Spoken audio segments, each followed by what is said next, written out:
What's up, guys? It's Greeny. Today, I'm with my new friend Nick, and Nick is an expat from Great Britain. From where are you from in England? Near London, a place called Surrey.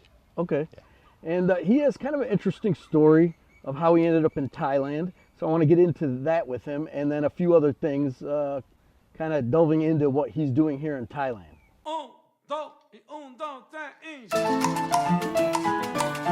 So Nick, tell me what happened. So you were tired of the Western world, sort of, the UK, and you wanted to relocate somewhere, and you had your heart set on not Thailand. Where were you thinking about moving to?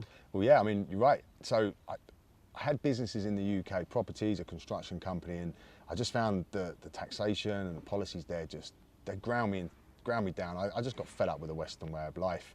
So I was set on moving. I actually spent many years learning Spanish because I was going to go and move to Mexico. And I popped over here to visit a friend, and I said, I'm never leaving. So did you already, like, were you in progress of like possibly moving to Mexico? Like, was this a plan you had? Yeah, I mean, I'd literally sold everything. I had properties and a couple of companies and cars and some houses, and I just sold everything. I was literally ready to leave. And I said to myself, like, I've got a bag, I've got money in my bank account, I've got a passport. I was free. I could go anywhere in the world I wanted. And I thought, if I'm gonna go and settle down in Mexico, I'll pop over and see my friend in Thailand, because once I'm on that side of the planet, I'm probably not likely to come and see him. Right. And I came here it was literally within 48 hours, I decided this is where I'm going to be. What was it? Walking Street? I mean, like what? Like what changed? Like, because I have two sons. They both took 5 years of Spanish. Like, to do all that investment to learn Spanish, and there's some beautiful Mexico and Colombia and Panama. I've been to a lot of areas over there, but to just make a complete U-turn and decide on settling here, like, you had to just instantly fall in love with the place. Yeah, I literally did. The weather, the food, the culture, the people, the women, I mean, just everything about Thailand I absolutely love. And then I looked into the property market, because I'd done a lot of investing in property. That's how I've made quite a lot of my money over the years. I started looking into the rental market, and I was like, hey, this is a great spot. The standard of living's high, the cost of living's low. The infrastructure here, I mean. Infrastructure, and then of course the combat sports. I've been in combat sports my whole life, and Thailand is just rife with combat sports. Oh, yeah. So everything about this place just fits perfectly.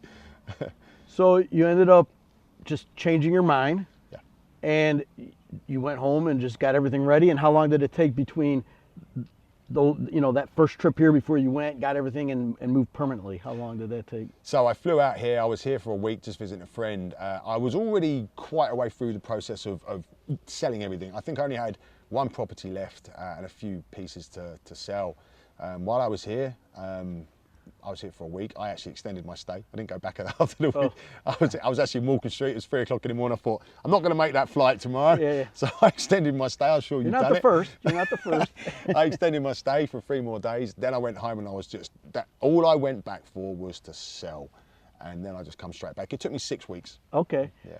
6 weeks of probably not being able to stop thinking about Thailand. No. Somehow it gets into your head. Like I was telling you before, I have a friend, he's always, come see, he came, and now it's like, this is all he can think about, is coming back to Thailand. It's overall, like you said, the food, just the culture, just how nice the people are here. Yeah. So. Agreed. All right, and you've been here a while, and now you have a family. Yeah. How long have you guys been together? You have a child? Yeah. So I met just the most amazing woman. Like I say, I like the women here. They just got a good traditional vibe around them. Right. They're caring and they're supportive, and I like the traditional aspect of a relationship. And I just met my wife. It was only about a year into being here, and she's just amazing. So it was 2 years into a relationship. We got married, and we had our first son. He's 2 in December, which is now nearly 2 years old. Yeah. Okay. And we'll get into your mixed martial arts.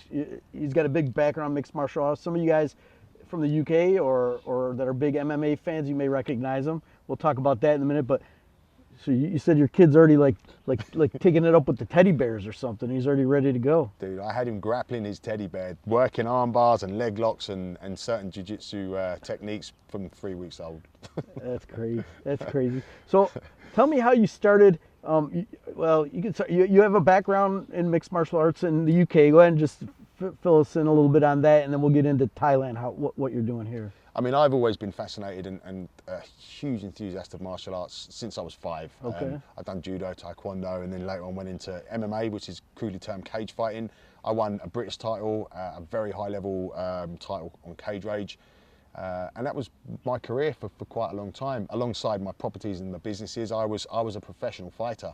Right. I did very well, got big sponsorships, I was on Sky Sports, and same as everybody, started to feel my age and had to retire and hang up the gloves. Right, and that's when I made the decision to move. Okay. And you got here, so how did you incorporate that into your life here? Did you start off going to the gym, owning a gym? I know you did some reffing for Muay Thai or One championship, MMA. MMA here. Yeah. They had one. Okay. Yeah. So tell me about that. How did you kind of start incorporating that part of your life in Thailand? You know. Okay, I mean, that's a really interesting question, because by the time I finished my career, I'd seen and done so much in combat sports. I had gyms, I had a chain of gyms that I owned and built. I managed fighters. I was obviously a fighter myself, a champion, and I just felt like I needed a break. So I come here and I thought, you know, I'm going to settle down for a little bit. I'm just going to chill. I got here, it was about a week in, and I started realising this vibrant combat sports culture. And being a huge fan of combat sports, there's a company called Fairtex, which is the #1 brand in the world for providing fight gear. Yeah. And I found out they was in Pattaya. So I walked in and they gave me a job on the spot. So I started working for Fairtex, helped them build their new gym and their new MMA team. And from there, then I got phone calls from all the big promotions. They've seen how I operate on the events. And I was working for One Championship, which is one of the largest MMA shows in the world. And I was a referee for them. And it just went on from there. Now I'm the CEO of Bare Knuckle Fighting in Asia. Okay, yeah, let's talk about that real quick. So Bare Knuckle Fighting is an international organization. Yes. Right. Yes. It's the fastest growing combat sport on the planet. It originated in Philadelphia, a guy called David Feldman, our founder and president. Okay. And it is what it says on the tin, bare knuckle, we don't wear gloves. Right, right. I'm going to ask you some specific questions about that in a minute. Okay. So, started in the U.S., sort of, international, and now you are Thailand and actually the whole Asia. You're the franchise for this area. Yes, sir. Okay. How many events have you had so far? So this will be our 5th event coming up in December. A huge event, one of the biggest events of our history.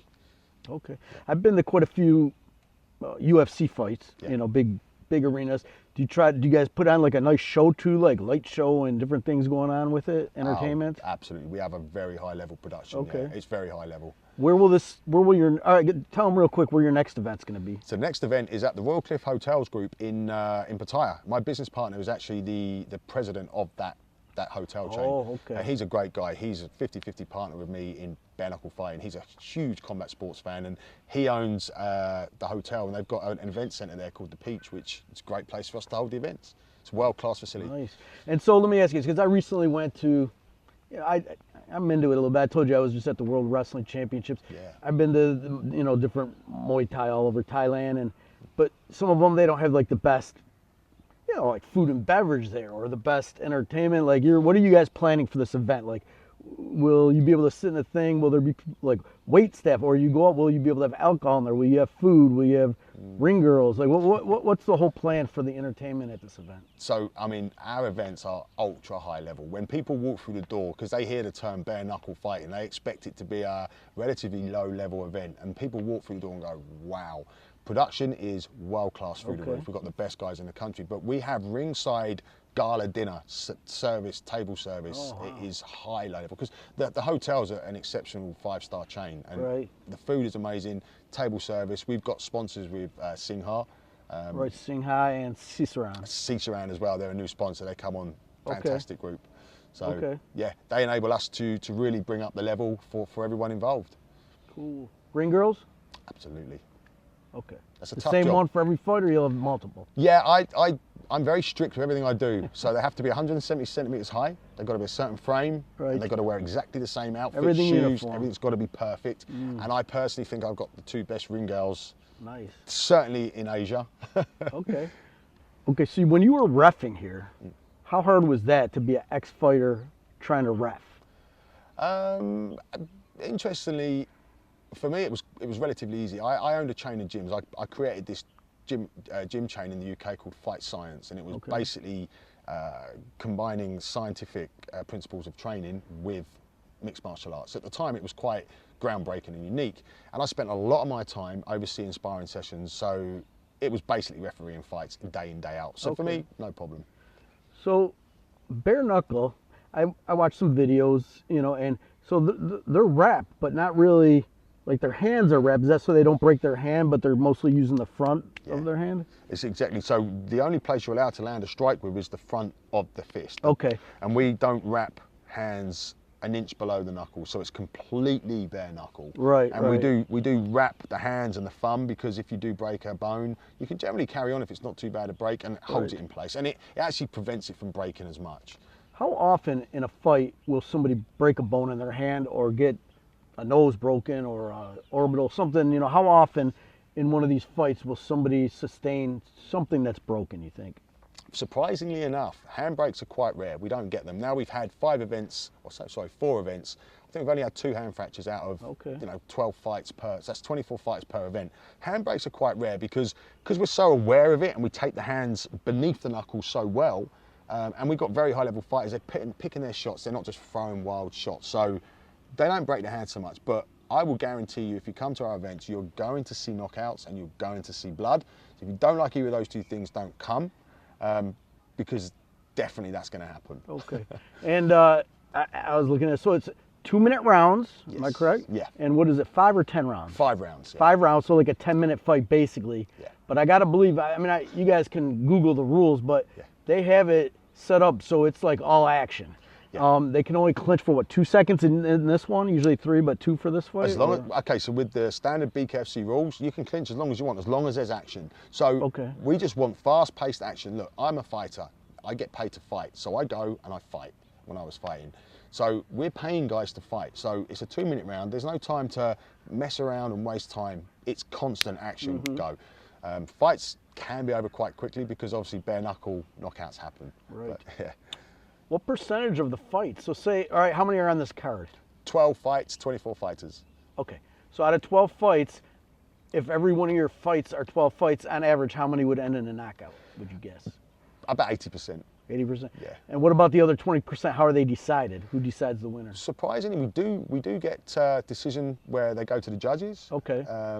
So yeah, I'd say about 80% of knockouts or stoppages or cuts. Sometimes the doctor will stop because of cut. Okay. But more often it's a knockout, and 20-30% of them will go to the judges' scorecard.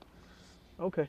And I was listening to you before. You said the ring is round. Yes. And you guys kind of have a patent or a copyright or something on that. That's your style. Yeah, absolutely. So we bought the old. They're called the Broughton rule set. So this rule set of fighting was very popular back in the 1900s. Right. They bought the gloves in late in the 1900s to prolong the bouts because they were finishing too quickly. Right. We've gone full circle now. People want to see stoppages and finishes. Yeah. So we bought this rule set back in 2018, and we have exploded in popularity around the world. Off the back of that, we've had a lot of upshoot organisations trying to copy us, which is great. You know, we welcome competition. But whenever you see bare knuckle fighting and it's in a round ring, that's us. That's BKFC. So we are the biggest bare knuckle fighting organisation on the planet, and we are one of the biggest combat sports properties in the world today.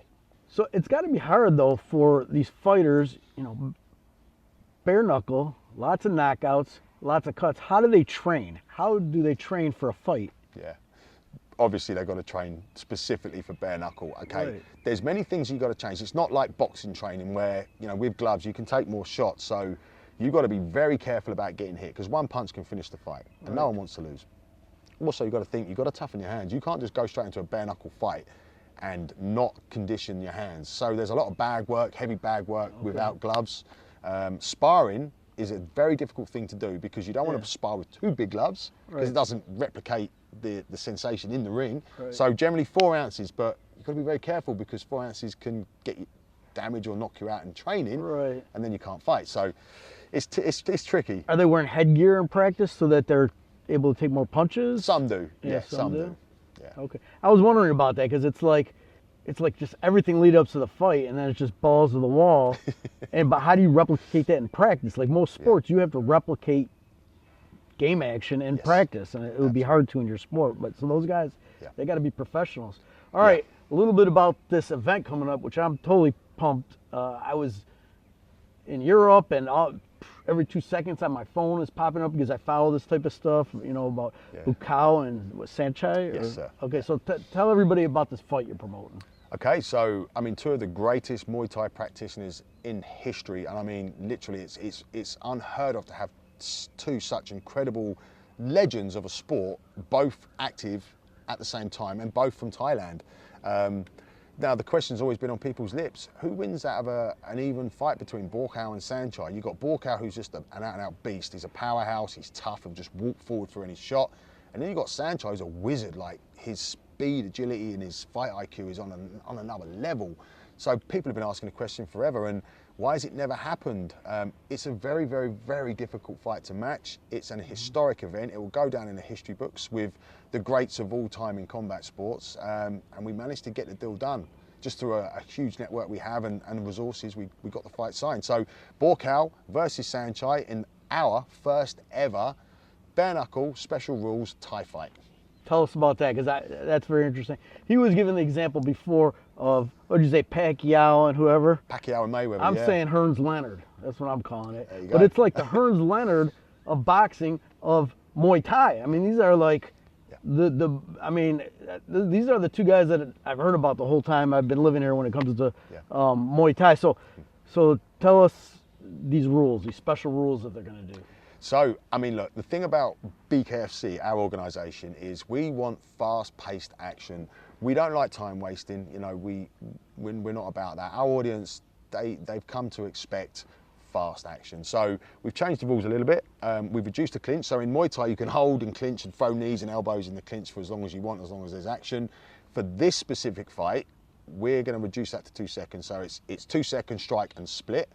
There'll be no sweeps because we're only 2-minute rounds as opposed to 3 in Muay Thai. So when you sweep and you stand someone up and reset them, you're taking a huge chunk of the round time. So we're encouraging constant action. The minute we call knuckle up, which is our version of fight, we want action, and the guys, they fight.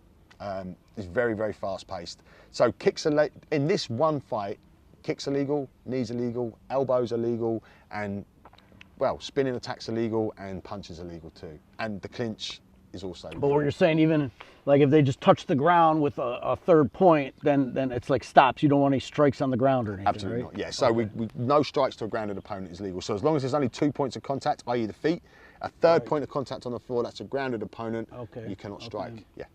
Last MMA, or not MMA, last Muay Thai fight I went, and I wrestled, so I saw this guy hit an amazing headlock, just friggin' took the guy down. Yeah. Can you do something like that, or that's like, what would you consider like a trip? That's a sweep or a throw. That's not strictly legal. However, once it will get by. If they do it again, they'll get a warning. Third time, they'll lose a point. Okay. All right, I like to keep my videos short, so one last question. When was your last official fight, MMA? So I fought for a major title in the UK on a show called UCMMA, which is owned by Cage Rage. It was a huge organisation back in the day. That was 8 years ago.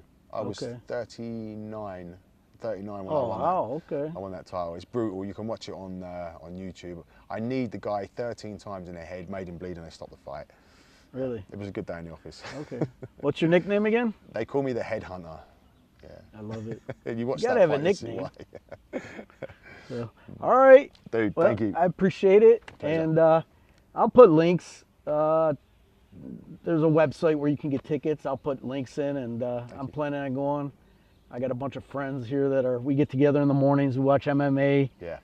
So they're pretty fired up. They didn't realize either that this is like an actual, like, this is a big time event. Like, Massive. So Yeah. hopefully I'll see you guys there. If you enjoyed the video, make sure you give it a thumbs up. As always, please subscribe. Greenie out. Greenie out. Greenie out, cup and cup. No, you say Nick out. Oh, Nick out.